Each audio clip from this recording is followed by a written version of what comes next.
Very interesting turn of events with the Epstein stuff because I think, hey, I wrote a piece about this. It came out in Substack probably on Friday, yesterday. Hey, no, yeah, did it? Yes, maybe it came out on Thursday. Um, Maybe it came out today. I don't know.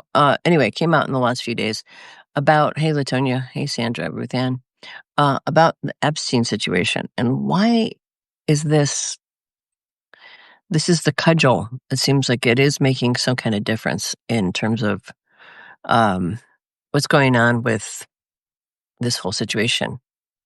Oh, thank you, Jeff. Yeah. Uh, so, why do I think this might actually have legs and be different than all the other scandals? And frankly, hey, Latonia, hey, thanks. Thank you. Yeah, these are fun. Uh, these are fun classes. Um, you know, there's been so much that's come out about Trump, right? That why this particular issue? And why is it not going away? And why is Trump um, you know, keep getting away with stuff, the Teflon kind of thing? Yet this seems to be the thing that is really kind of dividing his base and getting people upset. And I listened to a couple different people talk about this because I don't really know the QAnon stuff. I actually am going to write, I think, a piece about deconstructing the rabbit hole and the genesis of conspiracy theories in the United States. I think it goes back all the way to the 60s when JFK was assassinated, Marilyn Monroe, RFK, um, and then we got the Nixon stuff. And I think this broke people's trust in the government.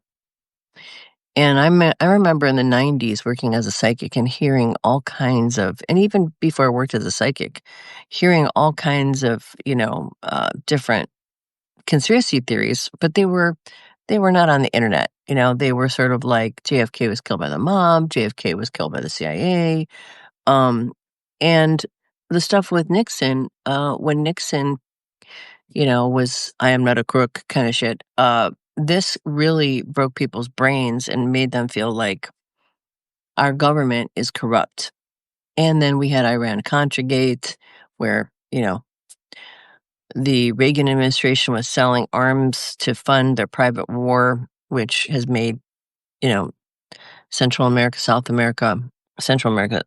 mostly, and South America, it's kind of really put uh, those places in chaos for a really long time. And people, hearing all the things that we were doing in the CIA was doing. By the way, George Bush the first was a CIA director. And remember that Bill Barr was the cleanup crew for the Iran-Contra Gate stuff.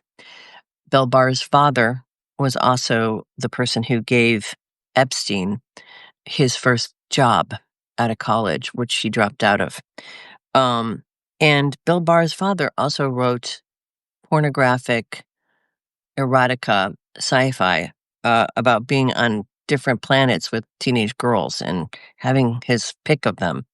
I never read his stuff, but this is publicly out there information. So one has to wonder, how far back the whole Epstein thing goes. I mean, he was the adults in school, right? Which means he had access to the wealthiest, most privileged kids, and thereby their parents, while he was teaching there, and probably started his career as a hebephile and a trafficking hebephile way back when. I'm gonna guess. Um, Now the thing is with Epstein and Trump, right? I always think I just had this intuition that, and um, I could totally see Trump and Epstein partying together at Studio 54, which is I know Trump visited there. He was a big scenester back in the day in the 70s and 80s. And I bet you Epstein would have gone there. And they both run in the circles of wealth and privilege, and kind of sex perverts. I'm sure they would have met each other a long time ago. The pictures that came out recently of him, Epstein, at Trump's marriage to Marla Maples, that's 1993. But you don't invite people to your wedding if you just met them, right? So Trump has also been on, said he was, Trump and said that Epstein was his best friend. So, I mean, this is not really a surprise that he would be in the Epstein files or that he would be one of the main people that Epstein serviced. Not really a surprise. It's sort of, I mean, all the things that Trump has said where he grabs women by the pussy and he's been accused of rape multiple times. He lost his case to the columnist, and he was convicted on raping her. He also was going to go on trial for a case where a 13-year-old girl was raped. Him and Epstein supposedly raped her. That was dropped because he won the presidency. So this isn't really breaking news for anybody who's paying attention. So why is this? You don't bring people you just met at a wedding. Exactly. I mean, weddings are expensive and you don't just invite people you don't know. So why is this the thing now when all of this information is out there and has been for, I mean, it's really not news to me. And Melania also knew Epstein before. And, a long time ago when I was during the first Trump administration, I talked to a reporter in New York who got a reading from me. And she had been, I don't want to give anything away about her, but she was a well-known journalist. And she told me that it was common knowledge that Melania was sex trafficked into the United States, which is why she got the genius, yeah, whatever, I don't remember, it's not called a grant, but it's a genius visa or whatever. And why she would have known Epstein. And of course, remember, Trump also ran the Miss America teen pageant, right? And he was said to have walked in on these girls. He admitted this.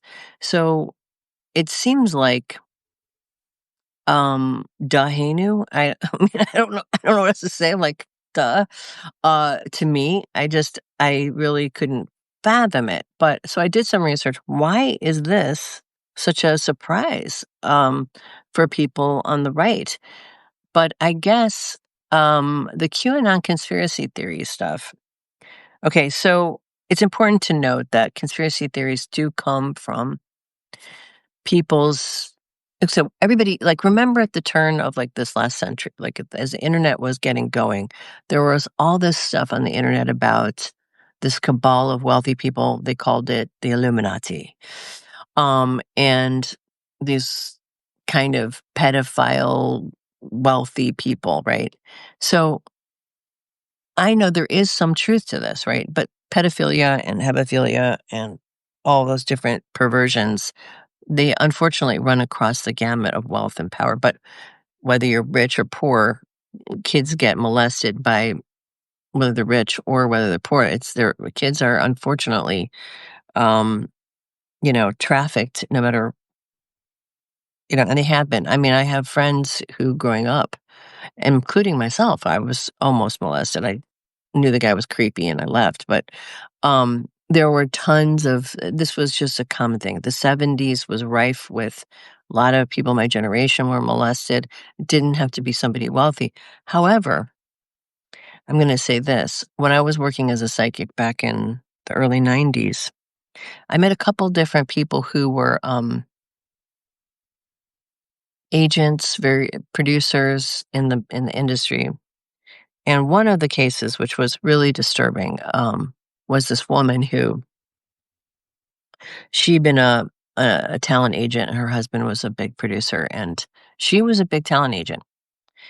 They were very wealthy, and they had children. They had 2 girls, and, she told me that, she would find her husband sleeping underneath the crib, and she thought, "Oh, he loves the kids so much," and they'd be in the middle of a party. I just remember this being really a tell and a weird thing that she didn't put together, but it's kinda makes sense when you think about it. But anyway, so he would be just, like, completely passed out underneath one of the girls' cribs, and when the girls got older, like about 10, 11 years old, they started having serious mental health problems, and one of them that was less mentally ill came to the mother and said, "Dad's been touching us. Dad's been doing all this stuff."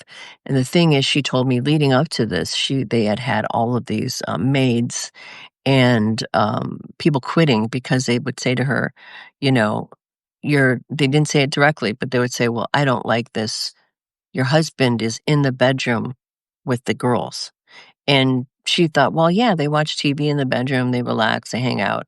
And she didn't, for whatever reason, put it together because she couldn't conceive of the biological father of someone molesting them, right? It just didn't cross her mind as a possibility. So eventually, when her daughter told her this and all of the different pieces kind of came into sort of view, she realized that her husband was molesting her girls. And she said she had a nervous breakdown, and she kinda lost her mind, and she kind of didn't know what to do, and she knew she was gonna leave him, but she was trying to process it, and her husband started giving her all of this information about it and sending her and showing her all of these newspaper articles and telling her that, this was normal, that he was part of this group of men who traded their children and um, they would meet at this particular restaurant and, exchange children. And, she was just being a prude and, this is just normal behavior and trying to convince her to stay in the marriage and allow him to continue molesting their daughters. She called her mother and told her mother. She was distraught. And her mother said to her, "Well, if it was me, I would just look the other way." And of course, she couldn't do that. So she left her husband. She lost everything. And her daughter, she couldn't say one of them. The one became fully schizophrenic and ended up continuing to having a sexual relationship with her own father into her adult years. And the other one was kind of okay. I mean, she's still very screwed up, but she managed to get out of it. And that stuck with me because this is going back into the 70s, okay? So I heard these stories, and doing this work, like doing psychic work, and you hear a lot of stuff because people tell you their secrets. Um, and I just thought, you know, she was talking about like basically a cabal of of men who traded children long before the internet, long, long before the internet. So I think these kinds of stories have legs because everybody knows somebody who was molested, who was taken advantage of as a child. A lot of us have experiences ourselves where we were almost victimized or we saw somebody being victimized. So it's not a leap of imagination to think people who are really, really wealthy and powerful who are also perverted. Look at the Catholic Church scandals that broke in the 90s with all the pedophile priests and also across the board among many other stories coming out and across all kinds of church structures where, there was one guy, I can't remember his name, I think he was the head of New Life, who was molesting boys and doing lots of cocaine. And I mean, so people in power tend to be abusive of that power. So you can see where if you buy into that, okay. So what happened with the QAnon stuff was all of this has seeded the ground, right? People hearing these stories, the JFK stuff, all of this sort of, you know, disbelief in government, and then this whole thing about the deep state. Well, the deep state idea, I think, is a genesis from this whole CIA is evil. They're going around killing our leaders and stuff like that, and they're engineering these coups in other countries. And I believe that people fell down this rabbit hole because, the ground was seeded for this, and people saw and heard these horrible stories. And then we had the Illuminati stuff and all of this kind of. So, what I'm telling you is there really is a cabal of wealthy and powerful people. It isn't this particular thing, but what we would call that is the Republican Party, right? The wealthy and powerful protecting their own interests, buying our government, uh, convincing people through things like Fox News that what they're seeing isn't reality. Trump is part of that cabal. And I think the cabal of taking away people's health care, taking away people's livelihoods through AI, all of this is the wealthy and powerful consolidating more and more power and more financial resources. And it's been going on all around us. But if you have been indoctrinated into the Republican Party, and you've been indoctrinated through Fox News for generations and misinformation through other really extreme right wing news sources, you know, like I remember in the Reagan era, right? Um, Reagan, he went after the unions big time. He basically started the deconstruction of the unions. The unions are the thing that protects people, average people, uh, in all across the board in every industry to be able to make sure they can have a living wage and not be taken advantage. They're born out of the 30s and 20s and earlier when after the Gilded Age, when things were income inequality was so extreme, that it was like now, and children were being had to go to work to help support their family. And this is the place that the Republicans want to take us now. They won't have to with AI, but that's the other problem we're going to face here too. But this has been the sort of plan. And after FDR tried to address it, got Social Security, we had some social safety network put in. Uh, they have been pissed off since then. So this is a battle that's been going on for 100 years between the wealthy and powerful and the rest of us. So if you intuit there's something going on, right? Why is it that I work 3 jobs and I can't get ahead? Why is it that there are, all these horrible things going on in the world and nobody's doing anything about it? And you don't understand history and you're being misinformed, generation after generation, you're being indoctrinated into the liar's truth and you're being redirected down this rabbit hole. You could see where people would get confused and not really believe their own eyes, right? So I think what has happened here is this misdirection, which is so let's not look at the rich and powerful, the plutocrats who are actually pulling the strings. Let's blame it on the deep state. What is the deep state? I mean, have you ever asked someone what the deep state really is? The deep state, what are civil servants? Are they the CIA? Are they the FBI? Are they all of those things? Well, the deep state, I guess, would be all of that, right? It'd be anybody who works for the government, which is why Elon Musk, supposedly why he was able to go in there and fire all these people. That's not the real motivation. But if you are on the right and you don't know what the deep state is, you just think it's anybody who works for the government. Like as if the civil servants in the government are somehow undermining the will of the people on their own as a cabal outside of why they would do that. They don't get paid that much. They don't have that much power. They're totally segmented. Each thing has its own very unique and specific description. Maybe you could say people in the CIA are doing it. Maybe you could say FBI. But the reality is, there are cover-ups, sure. The UFO stuff is a cover-up, but it's not because they're trying to,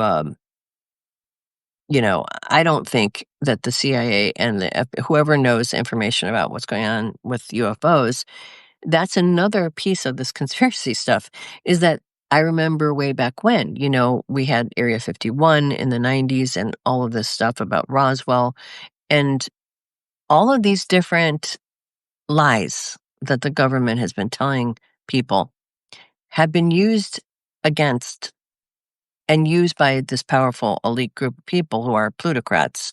They're not deep state. The most obvious thing that's sitting in front of us is that we have corporations, multinational corporations, and super wealthy people who pull all the strings. That is obvious and apparent. It's not real sexy or interesting to say these guys are pulling all the strings. That the reason why people that work at Walmart have to go on to Snap and have to take government benefits is because Walmart doesn't pay their workers enough, or why people are in the gig economy and have, work for Lyft when they are also, school teachers because they're not getting paid enough. Well, it's not the deep state that's doing that. It's the corporations. It's the super wealthy, right? So if you are a Republican and been indoctrinated into this belief system that, well, corporations are always good, they're the big daddy teat that you're sucking on, so you better be good to the corporations. You better be a good company man. And, and I remember having this argument with my he's not my stepfather, he's my husband's father, right? My father-in-law, who we used to just sit in front of Fox News all day long and try to explain to him, you know, unions are good and people are being taken advantage of by corporations. And, he believed that, he was somebody who worked at one company for his whole life in a manufacturing industry and, did okay, made a living for his family because of those structures that was still in place when he was coming up in the 70s and 80s. They hadn't been dismantled yet. As he was retiring, though, they all I mean, he was actually kind of lucky that he kind of came out of it as it was breaking open, and those things were being completely dismantled. And I think sort of at the end, he started to think a little bit twice about this. But you have those kinds of people raising other generations of people believing in this sort of fantasy that, corporations are good. Capitalism is 100% awesome. And there's nothing wrong with capitalism. And, people should be allowed unfettered capitalism without any restrictions because this is the mind poison they've been telling people on right wing um, news, radio, all that stuff, and now internet. So you've got this on one hand, Republican good, I Republican. I am, in the church of the Republicans. I'm on team red. But I see all this cognitive dissonance. Things are not working right. I hear stories about kids being trafficked. I hear about these terrible things. Who's doing that? It's not the Republicans because I'm on team Republican. I'm a good person. So the conspiracy theory, this sort of bait and switch, the whole that shell game that has been being played to redirect people towards something that is true, right? Kids do get sex trafficked, and Epstein certainly was doing that, and he was doing it for the wealthy and powerful. So that became sort of there's a whole, from what I've heard people tell is, who studied this. So I don't go on QAnon stuff or anything. So I don't know firsthand. I'm just getting context from what I've heard people who studied this phenomena say that the redirection on QAnon and taking people further and further down this conspiracy rabbit hole. Yes, there's the powerful elite, and they blamed it on this thing called the deep state. And there's really not a definition of the deep state, except for that there's some secret organization like the Illuminati that is somehow below the surface in government, and they're pulling all the strings and doing all these horrible things. And that Epstein is the fulcrum for this whole conspiracy. He is, of course, there's all the anti-Semitism stuff. No, and Epstein is an Israeli spy, and so is Ghislaine Maxwell. Um, And all of this was sort of like he's at the center of all of this, George Soros, and this whole Democrat. Oh, the Democrats are, eating babies and trading children and stuff like that, which of course Pizzagate and all these things come out of. So if you can't believe that you're on the wrong team, and so it's easy to spoon feed people information that the other team is bad and it's all them and they're doing. So it's the deep state in cahoots with the Democrats and the liberals, and they're eating babies and they're molesting children, and Jeffrey Epstein he's the basic. If you root him out, then the whole thing comes apart. That is why this is so important to them. This is why, okay, veterans can call it Chris, yeah. Um, this is why they are so focused on the Epstein files, because they think that's what they believe, right? Now, I couldn't understand this because for me, I mean, this just seems like if you're not, you have to be very indoctrinated into this particular belief system to think that Trump, who has openly said these things that are already, they already kind of point to the fact that he himself is a hebephile and that he's a pervert. He talked about watching young girls get dressed for the pageant and everything like that. And watching them get undressed and dressed and how awesome that was. And talked about if his daughter wasn't his daughter, he would have sex with her. I mean, these are things that should have, like little red alarm bells should have been going off in people's heads. But like a religion, because this is a religion, it is a cult. Until the cult leader, uh, until people are ready to see something and get out of it, and really until there's serious cognitive dissonance. Now, it is a lot like a cult, and I want to talk a little bit about that because I kind of have an experience with a cult myself. It's not a traditional cult, but I wrote I wrote a bunch of stuff about this on Substack as well. This period of time when I was involved in this coven, which I started to believe was kind of a cult about a few months into it, but I'd gotten a couple of my friends involved in it and stayed there trying to get them out. And as this progressed, so it started out and, seemed okay, seemed kind of normal, right? And the more I got into it, the weirder and weirder it got and the more crazy it got. And by the time it was that crazy, um I also have, I had some distance from it. My other friend who I would tell her, look, give her the cognitive dissonance play by play the whole time. But her sister, who I didn't have as much contact with, she went full born into this thing. And this coven ended up moving up to the wilderness and trying to live off the land. That didn't really work out for them. They went full blown cuckoo. And, you know, I saw firsthand how people can get indoctrinated into things, lack of sleep in this case, and kind of and control, and sort of breaking people to do what the person wants, and all these tricks that happen in cults. But in this case, the Republican merger with MAGA and fascism, and all of that's sort of the place we're in. This indoctrination has been going on for generations. And I believe that, not saying that this is gonna be the whole thing, breaking everything apart, it's not. But remember how I've been talking about since, I don't know, since Trump got into power, that I think that the Civil War is likely gonna start on the right.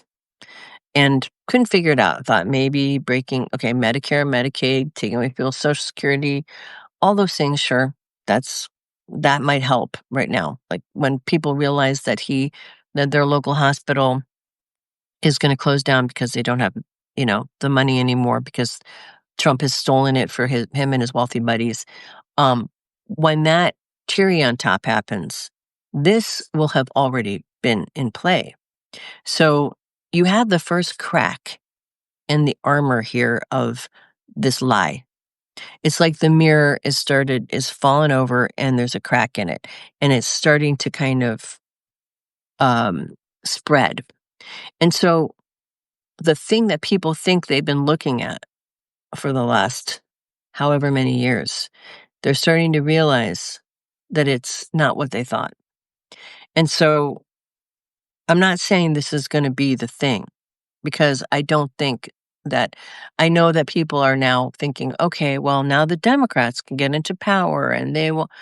The Democrats and the Republicans, we have to recognize that the government itself, that there's laws that were put in place, like Citizens United and other things that have happened over the last 50 years that have corrupted our system to the place that we're at now. The reason people believe these insane conspiracy theories is because our government isn't working, because it isn't a true democracy anymore. When you can be like Elon Musk and put hundreds of, God knows how much money, hundreds of millions and billions of dollars to basically tilt an election, that's not democracy. So until we reform our system, now there is hope in this case with what's going on with Epstein. Here's the other slippery slope situation, though, I think, is that the Epstein situation, it'll take down Trump on some level. There's going to be, and I've also mentioned a couple times, starting right into the administration and a couple times here, that 2027, everybody's chart in the administration has these very strange aspects going on. So it's not just Trump. There's all of these. So Trump has a Neptune opposition to Neptune and a Pluto opposition to Pluto, that's intense.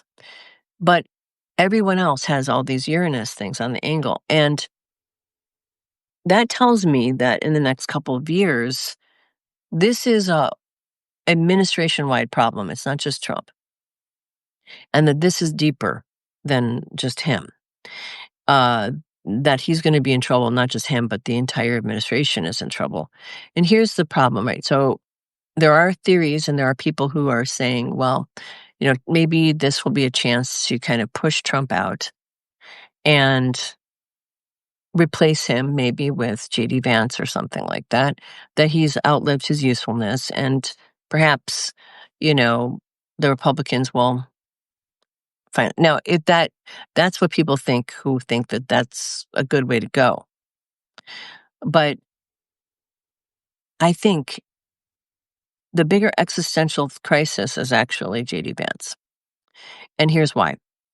JD Vance is connected to all these people who are monarchists, but really technocrats who want to not just take over the country and turn it into a form of fascism, but they want to take it one step. They want to break the country into pieces and divide it up, and make little fiefdoms for themselves. They are also proponents of AI. And they're not just proponents of AI, they're building AI weapon systems. The guy Palantir is buddies with Theo. I think they used to be in business, or they might be in business together. If anybody knows that, please let me know. But you've got this idea among like Thiel and all these other people, Thiel, whatever, however you pronounce his name, that they're going to they're going to become cyborgs. That they're going to amend their physical bodies so that they can live forever and they can reign supreme over humanity, who will be basically, their slaves. And as much as that sounds insane, it sounds very Nazi-like. It's very, very similar to what the Nazis kind of shit the Nazis thought. They want to eliminate people who are no longer useful to them, and those that are in service to them. So we're talking about a really, really dark scenario. And granted, I'm not saying they're going to get there.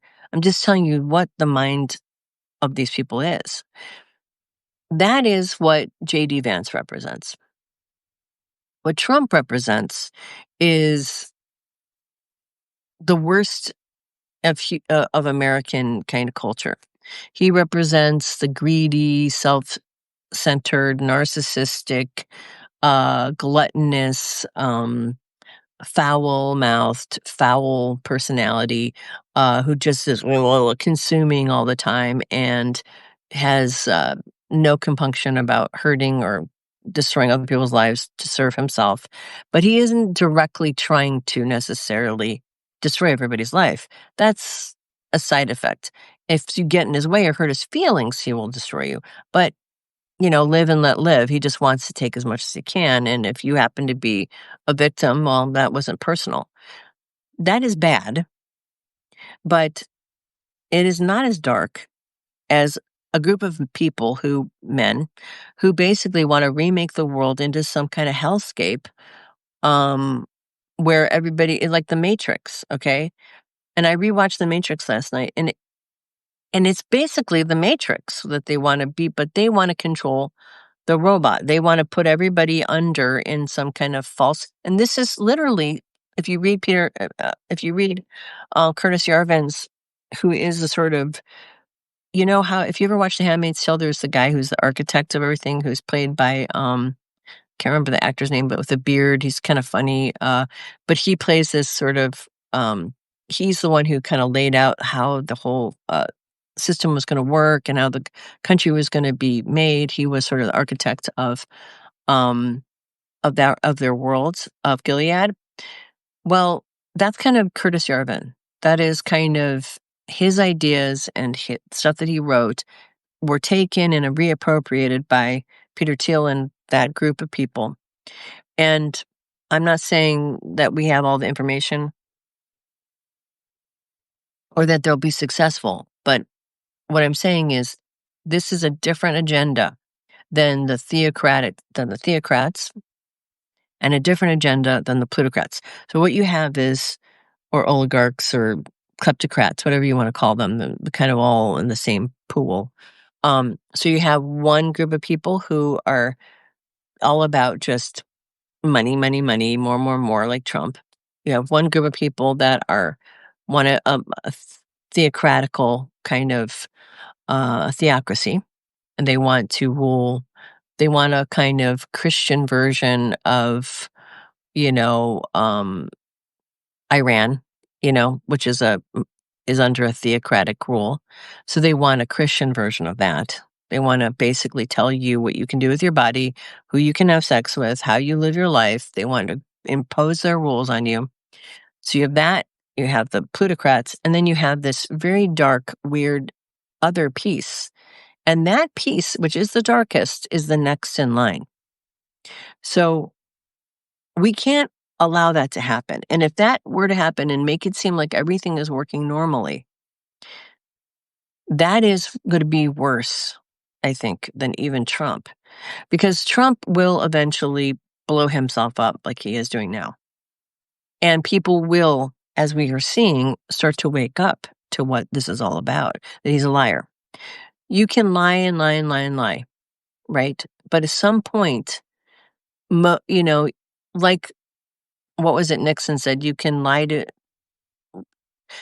get away with lying to some of the people most of the time, but you can't get away with it lying to people all of the time, and they believe everything forever. So I think what we're seeing is peeling away of some of the things. Now, like a cult, what you get here is a very similar kind of situation where I was, like I told you in this situation, I got my friend out. Other people left as well, throughout the time that I was involved in this. But there were a core group of people that stayed in the cult, and they got more radicalized and more extreme. And I can tell you that's what's going to happen here. So you're going to get those people that are going to believe Trump no matter what happens, and who are going to double down, think he's the sort of second coming of Jesus. And they're going to believe it no matter what happens, no matter what is said to them, no matter no matter what we could tell you. There are people in Italy. Like, I was in Italy in the 90s, mid-90s, and there were busts of, Mussolini being sold at truck stops because certain people still liked Mussolini. Even after, there were Germans who still liked Hitler. There are always gonna be those people who hold on to their belief system despite all of reality, despite all of the things that are happening. But that's not the majority. So if Trump has 40% of the population or 35% of the population, we can expect that maybe 20% of those people, maybe 15% of those people will be radicalized against him or for him. But what's going to happen with that coalition of people that are the MAGA rabbit hole people, you're going to see some people who are going to get very pissed off and go full on angry, and they're going to get very animated about this because they're going to feel very duped. Then there's going to be those people that are like, well, I guess, you know, I'm just going to walk away from this and just kind of slowly kind of back away and pretend like I never really believed any of this stuff because it's embarrassing. And then there's going to be those people who are just going to double down. And now so this is going to be happening, right? And this is happening. This isn't, this is just going to kind of happen over the next year or two. So you have that faction happening, sort of just going on. Well, what do I think is also going to happen? I think, Trump is going to continue to do stupid shit because that's Trump, right? So he passed this bill that's going to destroy Medicare and Medicaid, who a lot of the people that voted for Trump are actually beneficiaries of. They're going to start to maybe realize, well, I can't get this service. I can't get this service. It's all, and maybe some of them will put that together. Maybe when their rural hospital closes down and their local newspaper says it's because of the Trump cuts, maybe they'll put it together a little bit. So those people who are already willing to believe that Trump isn't what he said he is are going to get angry. But then here's the other thing. We've got $180 billion or 160, I think it's 180, that are going to ICE. And Trump already saying that he wants to deport or basically incarcerate in concentration camps American citizens as well as foreign-born people and naturalized citizens. So, you've got all of these Gestapo people running around, hundreds of thousands, who knows how many people they're going to hire. And they have a quota. Stephen Miller has given them a quota of like they need to deport 3,000 people a day or something. And so it's very sloppy. They just go and they've been breaking people's cars. You've seen it all on the internet. I mean, they've been violently attacking people and they're not all, a lot of them are American citizens. They're not wearing proper gear. They don't show their IDs. People don't know what the fuck's going on. And now imagine you've got 1,000 times as many of those people running around doing this stuff and being sloppy and stupid and not well trained because 6 months isn't gonna be long enough to really train people, that many people, and hire that many people and have that many people running around doing this shit, with total, freedom and power to make decisions on the spot. I mean, they're enabled to, like, kinda just decide to do this. They don't have a structure in place saying, "Well, you need to have these things." It's completely chaotic. Maybe they'll put more of a structure in with the money, I don't know. But they're gonna build all these concentration camps, and they're gonna start running around and knocking down people's doors, probably in the middle of the night, and taking people out. And now, hey, we saw that happen in, Kentucky, in, Louisville, with that young woman who was murdered by the police because they went into the wrong house, Breonna Taylor. Now, what happens when you've got these people who are masked or whatever, or just people running it, the ICE people, even if they identified themselves, and you're just a regular American citizen, and maybe they're trying to get one of the dissidents, your neighbors, and they get confused. The numbers are printed out wrong, or they look at their phone wrong, and they go into the wrong house, and somebody has a cache of weapons in their house. They've got AR-15s, and they've got, AK-47s, and they've got, they're down here in the South. It's not uncommon for people to have shit tons of weapons. So they do that. And hey, these are people that are fighters. They are going to we have stand your ground laws in certain places in the country. Tennessee is one of them. And so is Florida and other states. I think Texas probably too. And then you get a firefight happening. You get a Ruby Ridge situation, right? You get one, then you get another, then you get another. And this becomes a thing. Hey, fuck these guys. I'm not going to be taken to some concentration camp. I've got a shit ton of weapons. And this is the right? I mean, and it could be the left too. It could be people going, I'm not going to be taken to a concentration camp. I'm going to arm myself. I'm going to learn how to use these weapons, and I'm just going to fight, right? So you've got this happening. So even if it doesn't happen a lot, even if it happens a few times, what do you think the next move from the Trump administration would be?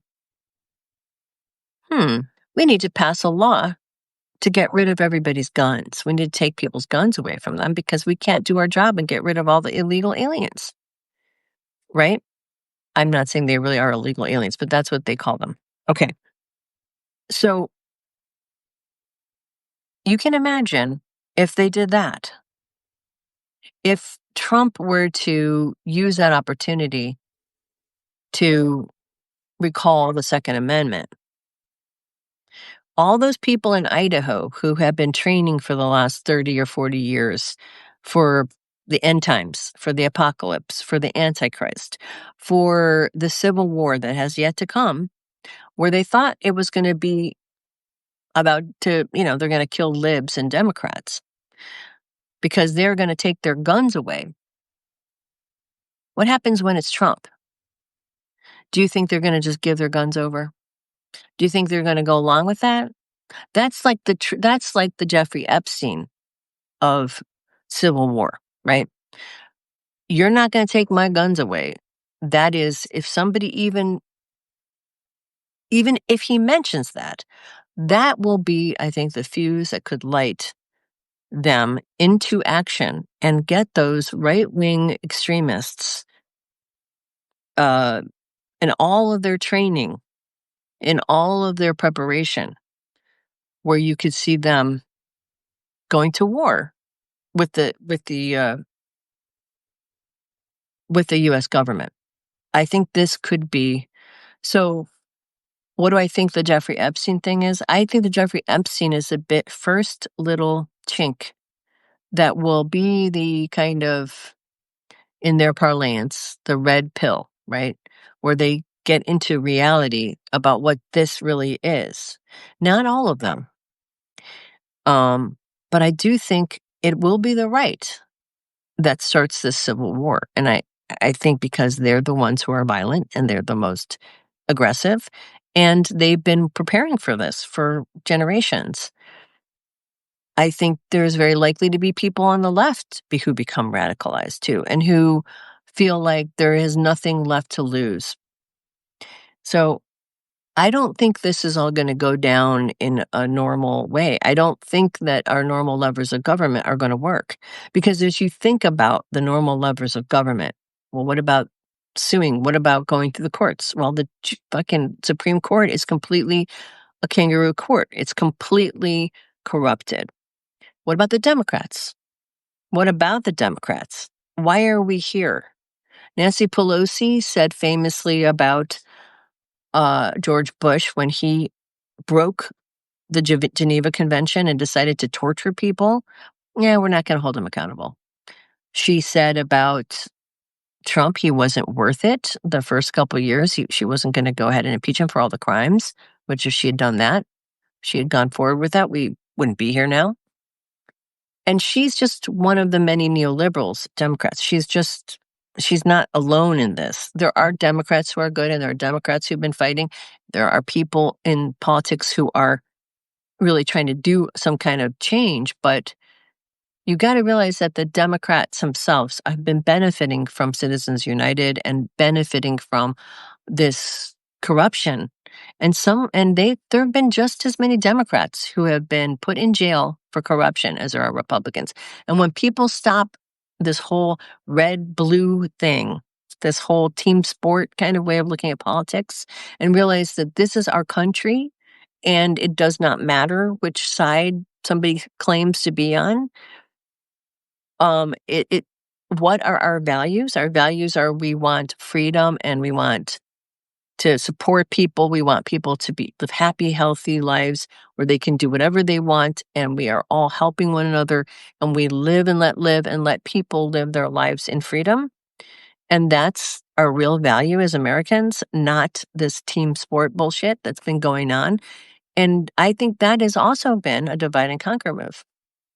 I think focusing everybody has to be allegiant to one or the other party is a real problem. I've had conversations with a very good friend of mine who, when I said something like this to her, she's like, well, why don't you just join another party? And I was like, come on, really, come on. You can't be critical about the people that are supposed to be representing you, then it's not a democracy anymore. If you feel like it's a religion, then you're also in a cult. So we have to look at ourselves too as people in this space who are wanting to liberate this country from all of its infected morass of evil and selfishness and greed, and how just very completely off balance our culture has gotten. We need to look in the mirror and look at ourselves and go, maybe we've believed things that weren't true. Maybe we've also been compliant because not on purpose, but because we believed the lie on our side too, that the Democrats were going to rescue us, that the Democrats were going to do something, and they haven't. Let's just be real. They haven't. We've watched them in the last 20 years. We've watched them go ahead and let the Republicans steal an election with Gore. We've watched them step aside and not do anything about torture. We've watched them, you know, time and time again be feckless and not stand up to this bully. We've watched them, some of them have gone after it. And I know there are good people in the Democratic Party. There are really good people in the Democratic Party, and I can name many of them, but they're not the whole. There is a rot within the Democratic Party. It's called neoliberalism. It's the thing that is part of this globalism thing. And this is why those people the crazy MAGA people, when Clinton, this is why so many people hate Clinton, because he signed the bill. He is the one who kind of kicked off this neoliberal granted, it was Reagan and Bush who basically were the architects of it, but he was pushed into it. He went and signed it. And so all of those jobs that disappeared in the Midwest, all of those sort of people who lost their livelihood and lost their identity, they don't blame the Republicans. They blame Clinton. And that's why people believe that they're evil and they eat babies and stuff like that. And for me, who has been watching this for a long time, and for you, and we know obviously that, Clinton, this was already written and he just went ahead and signed it. He shouldn't have done that without really thinking about it, but he did. And there's been good things that have come out of this situation, and there's been bad things. But a lot of people's lives were ruined because of that. And a lot of people have a lot of anger towards the Clintons for that. So I think that also feeds this QAnon conspiracy stuff, and why there is such hatred among sort of, I guess you would call them in the old days, blue collar type people that would have worked in, jobs like that were not college related jobs, like working as a plumber or working as an air conditioning repair person, or working as somebody who works in like a mill, or who works with their hands, or why there's so much animosity towards the Democrats. And I don't even think they consciously know what I'm saying, but it's so permeated and it's been going on for so long that it's become part of the tenet of their whole religious sort of, political religious life. Okay, the Dems needed to get their act together in a big way. I feel they never did what they needed to do in dealing with Trump. Yes, they never did. And also when they did not. And I think the problem with the Democrats too is that like I said, there are some really great Democrats. And that's what's given me hope for kind of constantly being like, well, okay. And between the two, I mean, if you have no choice, which we haven't, Democrat or Republican, they're really not equal. I mean, the Republicans are the ones who've been pushing towards the fascism. The Democrats have been on the ride and they're not putting the brakes on it, but they're not the engine behind it, right? So you don't, and as we're seeing now, they're really not being very effective in their resistance either. They're really not. And you have to ask yourself why. There are people like Bernie Sanders and AOC and uh got the guy who wears the yarmulke all the time and who's really Jamie Raskin, and the guy from my district when I live in Burbank, and also there's some great people. There are some really, really who have good values and who care. There are. But I would say that's about 10 to 20% of the Democrat Party. That's not the majority, you know. The majority are people who are neoliberals like Nancy Pelosi, and people who I know people love Nancy Pelosi, but if you look at her record, it's not that great. And I think Nancy Pelosi, she may not be an evil person, but she has made some very bad decisions. And recently, when all this stuff with Epstein came out, you know what she said? Her first response was, "Oh, let's move on. We don't need to look at this." That was a big mistake. And but that's kind of how she is. Her natural instinct is to protect those in power. And this is part of the problem. The Democrats have to we need a total rehaul of the Democratic Party. We need only people, no more neoliberals. We need to get rid of all of them. And if we actually went back to our FDR kind of roots, then the Democrats would be able to actually fight this and do something. But there's not enough of them. And the neoliberals have locked it down and made sure of that. They don't want their party to be spoiled. And I guarantee you that this will become a problem for the Democrats as much as the Republicans. As we've seen the Republican Party splinter into this massive collapse into fascism, the Democratic Party is going to collapse as well as people start to realize that they're not really doing anything, and they haven't. And they're not going to save us. They're not going to save us. I guarantee you this much. They're not going to save us. And we have to get out of that mentality of the Democrats are going to, if they win, everything will go back to normal. That's not what's going to happen. If the Democrats were to win, even if they were to win, which I don't think that the 2026 election, I don't know it's guaranteed to even happen, or if it does, if it will be legitimate. I don't believe the last one was. So if the 2026 election happens and the Democrats take back the House and the Senate, what do you expect them to do? You think they're going to go up against Trump and remove him? And then what's going to be in the place? I mean, how are we going to actually clean up all the corruption? How are we going to actually, take back Citizens United and get rid of this kangaroo court and the Supreme Court?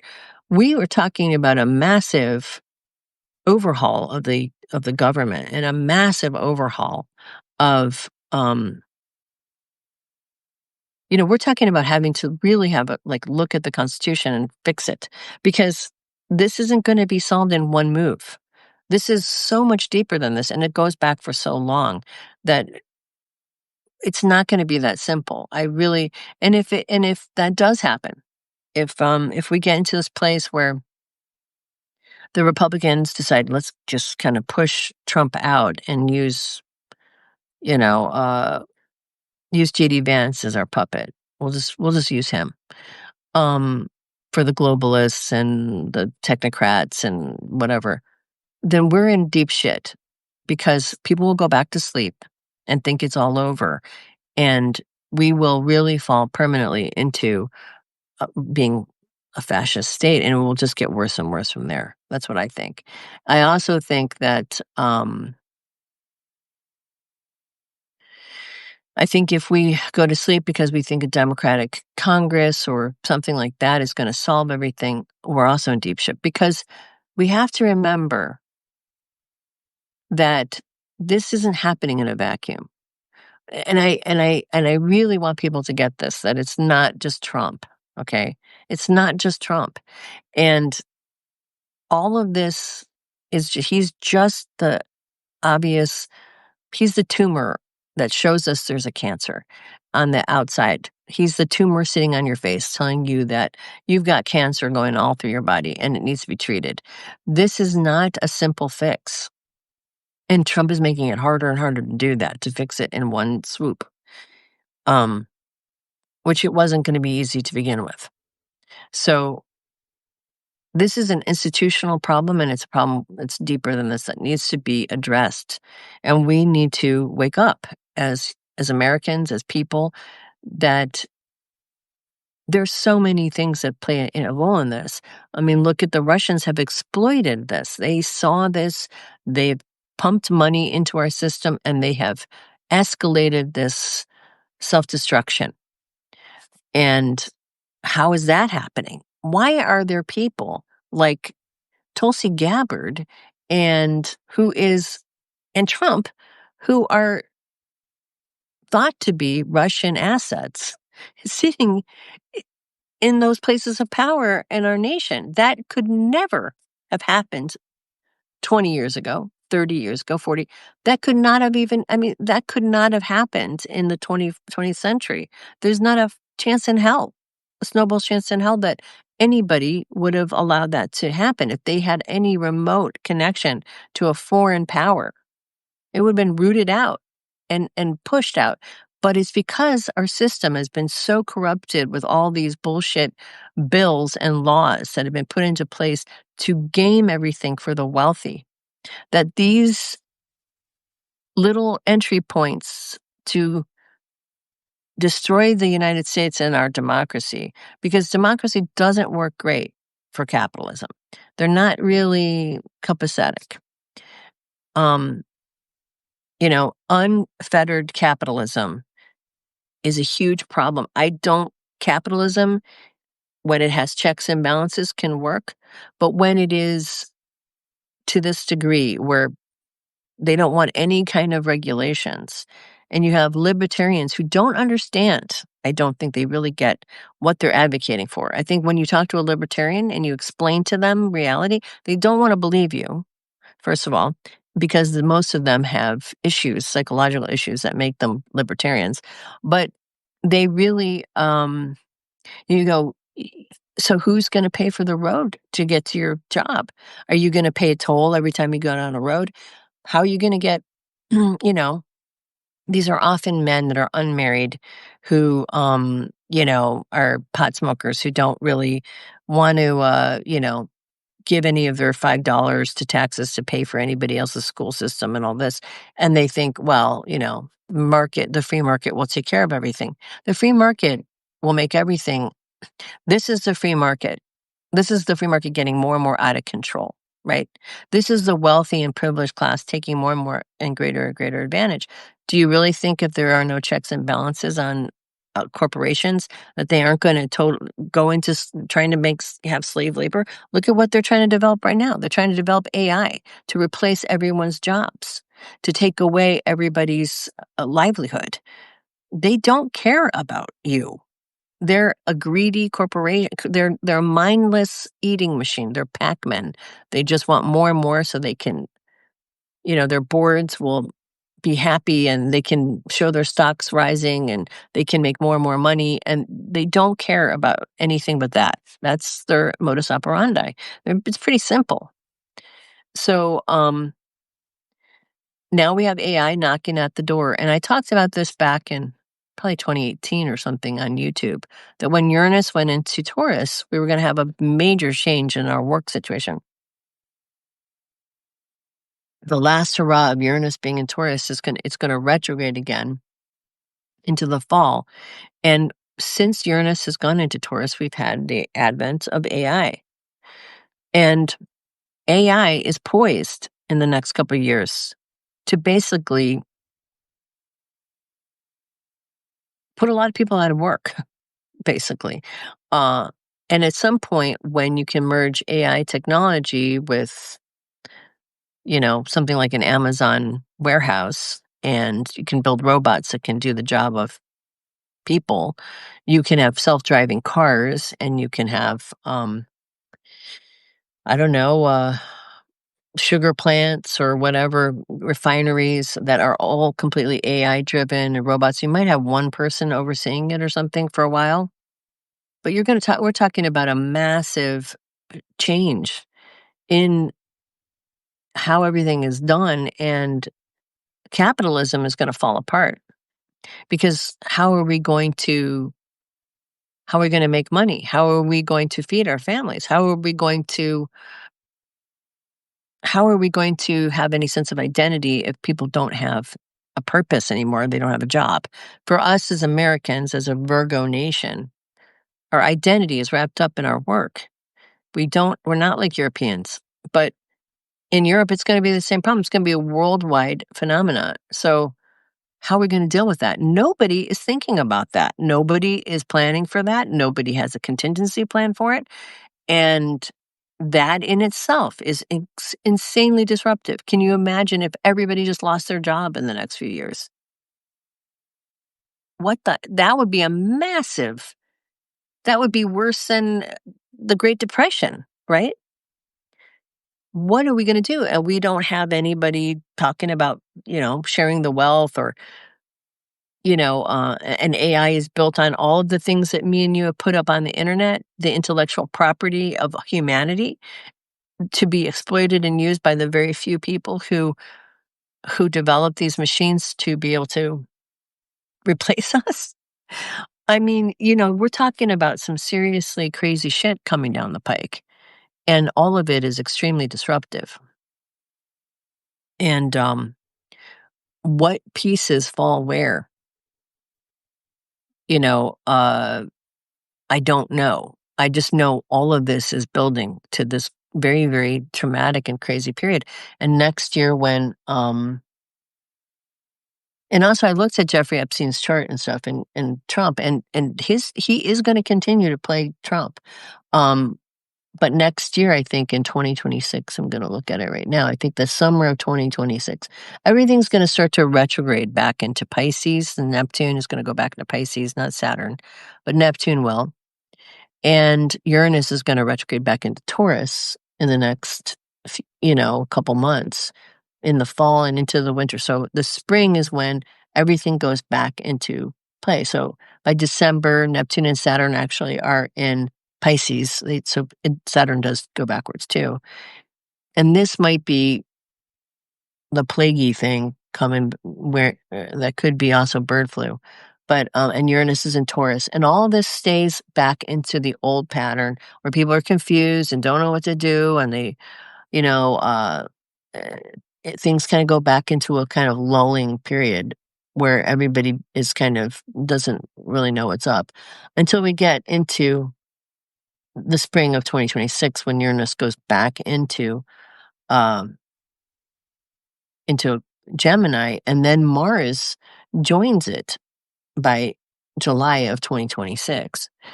And Uranus and Mars together is a very explosive combination that happened during this first Civil War. That's what sort of ignited it.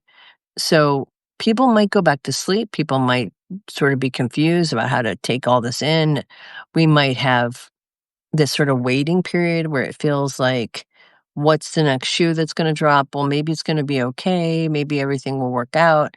People might actually feel like, well, you know, before the ice thing, all the ice raids and all that start to happen, people might feel like, well, maybe it'll be okay. Maybe things will be all right, and I'm just gonna sort of check out and they might start getting confused again and unfocused. But then by the spring, bam, and by the summer, I think that's going to be when it starts to get very violent of next year. So that is what I think. Now let me see. I'm gonna look at some comments here. Okay. Um, Can I survive without consumerism? That's true. Out of work people have no money to spend. Foreigners do not consume materials like we do. You're right. And that's another issue that, to me, is something I've talked to Helen about. I think we did have a conversation about this. Well, if you've ever played Monopoly, that's what the game of Monopoly was developed for. It was a woman who was trying to teach people about how the economy works. The reason why economies collapse in situations where a very small group of people have the majority of money is because, like you said, you need people to consume things. You need to keep it's one of these weird principles, right? It's almost a magical principle. Like when when you give to others, you receive more. The more giving you are, the more you get.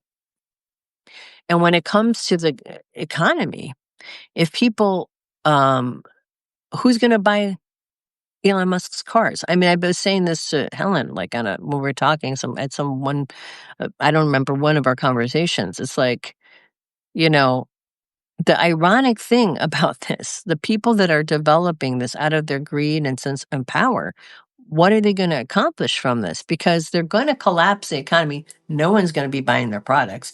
No one's going to be, I mean, I guess they'll have the most of nothing, but they'll basically have collapsed the whole system. And the ironic thing is the ultimate capitalists are going to be the ones that break capitalism.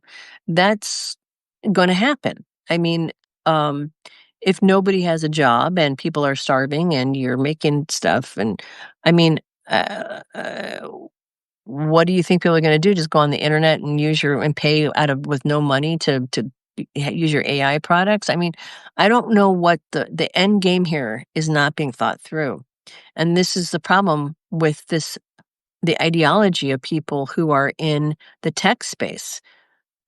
Their motto is, you know, run fast and break things or whatever it is. And it's like, you know, you're going to break the world and you're also going to suffer from that. You go in and just fuck everything up and you have no plan for how to fix it or what you're breaking. You don't even know what the fuck it is. And it's like, this is who is in charge of our world right now. This is the fucking vice president of our country is in bed with all these morons. And I hate I mean, this is why he scares me more than Trump. Because if you put someone like him in a position where he can just greenlight any of their crazy ass ideas, it will get dark so fast. I think that they will implement some crazy shit. At least Trump is erratic and impulsive, and he's like ADHD, he's all over the place. And if we get rid of him, sweep him away, then we sweep away his administration, and we say, no, we're taking back our democracy and we're remaking it. And we're going to include something about AI. We're going to figure out how to use AI to our benefit when we make a new version of the Constitution, where we rewrite it and we think about the next 200 years and what that means. And maybe we write into the Constitution that there has to be some kind of constitutional convention every 200 years. I don't know. But we are not prepared with the laws we have to deal with what's about to be unleashed on us. And that's at the best of times. And we're not at the best of times. We're at the worst of times on top of that. So to me, the thing that freaks me out is the idea that Peter Thiel's puppet would be the president of the United States.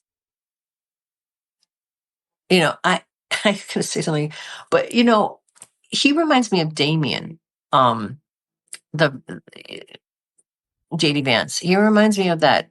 If you've ever seen the Omen movies, He's like a creepy little weirdo, and he is dangerous. I think he is extremely dangerous, not because he himself is dangerous, like, he's kind of an idiot. I mean, he's not stupid.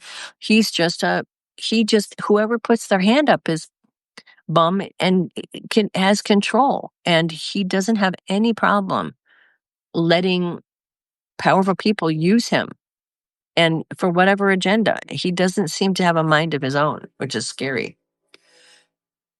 AI I like because it can't draw and no, I mean, AI can be great, and he is an opportunist, you're right. I'm not against AI. I think AI needs to be thought through, though, and figured out. I mean, you're not gonna stop progress. You can't stop people from but what needs to happen with AI is there needs to be sort of a world convention about it. We need to figure out how are we going to and I'm not the only one who said the people who actually invented AI think this, so it's not me. Um, there needs to be a sort of laws that are agreed to and sort of,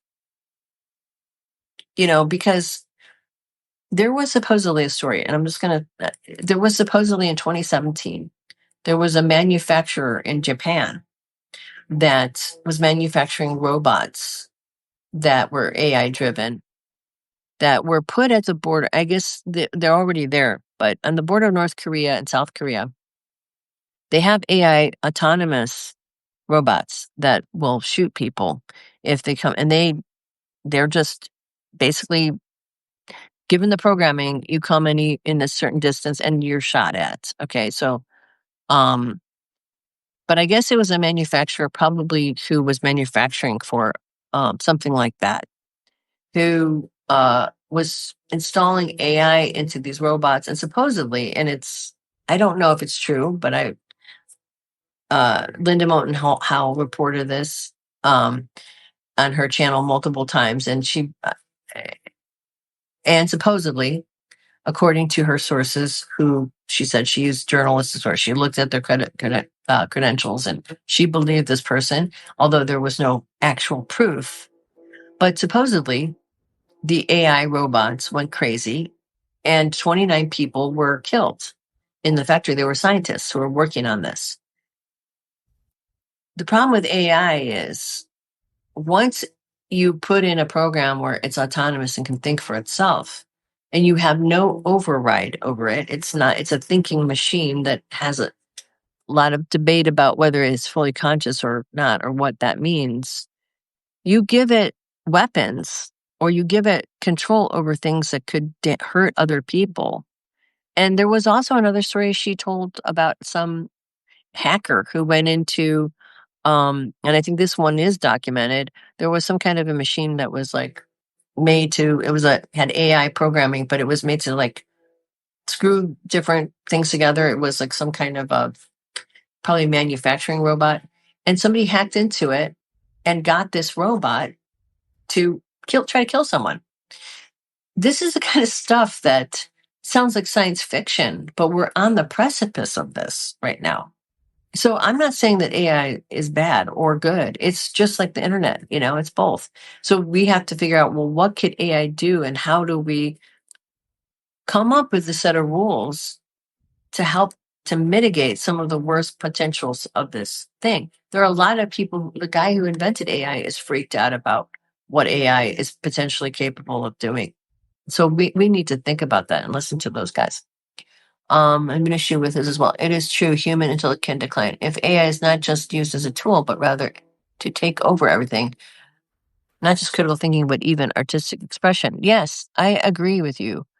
Um, I mean,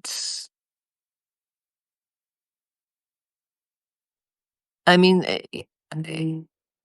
if you think about what this could mean, it really it could be the end of, I mean, it could be good. We could use it for good. And if we constrained it, it could be very helpful. But if we just let it go crazy, it can become very dangerous. We have to think about that. Yeah, I think yeah, 2001 Space Odyssey. Do you see whites only colonies like in Arkansas, all over the country? Whites-only colonies like Arkansas pop in. I don't know what you're talking about, Jeff. I don't know about that. I don't know what that is. Is that a thing that's happening right now? Like, I'm not aware of that. Sounds weird. But I mean, you could say Idaho itself is kind of that. It's like Idaho is mostly white people who are militia members who are Christian, right?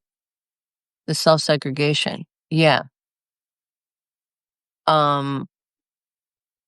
People are doing that. They are self-segregating. They're moving to different parts of the country where they feel like people are of like mind.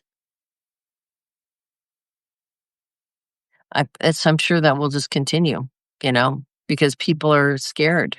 I don't know that it's helpful because, I mean, a lot of people feel like they want to be in a blue state because they don't want to be around, the Christian right and everything.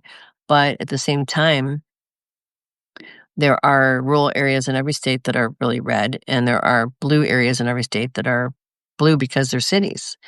And it's not that simple to break it down into state by state things like it was during the Civil War.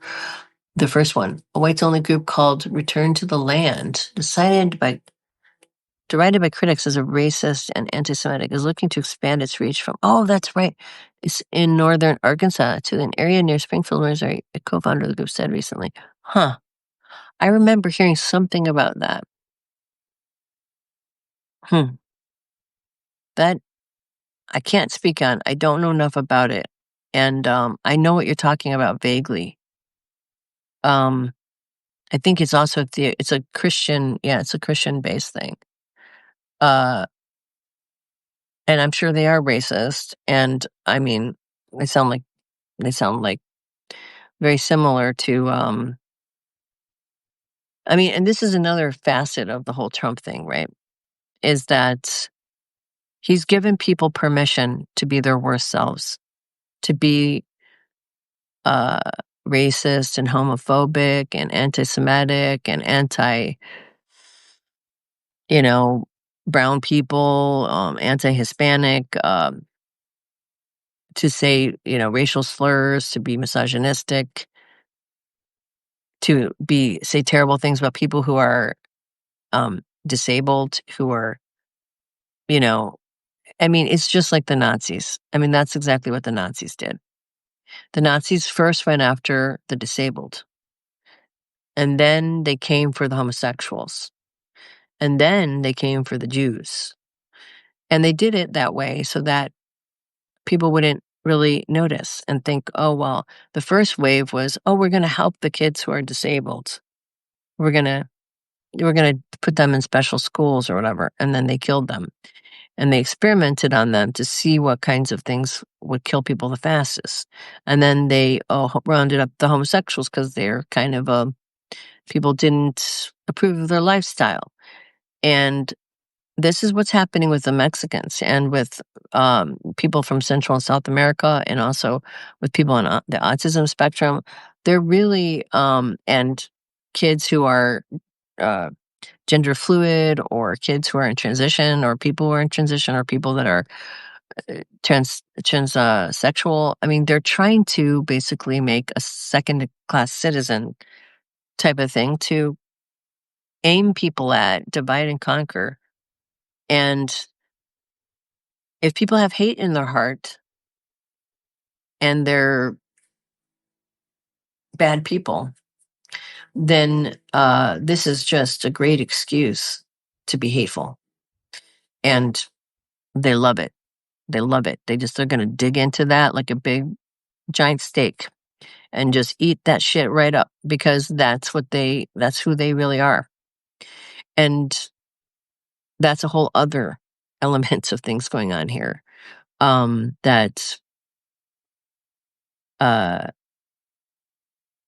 whole other element that, I mean, and that's another thing, like that's an unfortunate problem with human nature, is that this recurs over and over and over again. And this is a deep-seated psychological thing that we as a culture and as humanity need to really deal with. But it's just being exploited and used in defense of these monsters, and they're just tapping people's shadow stuff. Do you see an end to Stephen Miller's anti-immigration influence anytime soon? I wish I did. I don't think so. I mean, I don't think so. I think this is kind of I think Stephen Miller is Trump's brain, right? And I don't think he can function without it. And I think ultimately, though, this whole thing is going to be ultimately the thing that like I said, the Ruby Ridge, the little Ruby Ridges all over the country is probably going to be the thing that breaks us into a civil war. So it's probably going to be the immigration thing ultimately going awry and people being victims of it themselves that are Americans, and the fighting back that will ultimately be where the violence really starts, I think, because it's the most obvious. And usually, you can look at charts and you can get feelings, you can get visions, but the part you don't always get is, how does it start? How does this all happen? It doesn't even make sense a lot of the time, right? A lot of the information you get psychically is just like, what the fuck? It doesn't make any sense. So then later, as the pieces start to kind of be filled in, you go, oh, well, this is probably where it's gonna start. Okay. I think I should probably go. I've been doing this. My throat is starting to hurt for like an hour and a half. But I love you guys. You guys are in my prayers every night. I just want to let you know that I'm really thankful for this community of people who are, who not just support, but just hanging together through this really difficult period of time. And this is why I went to Substack, so that no matter what happens, even if all social media has to go dark, I will find a way to keep this together for everybody. So I just want to let you guys know how much I appreciate you, and that it's really nice to be with people of like mind who care and who are sensitive and compassionate and loving and spiritual and intelligent. And it's very rare to find all those people together.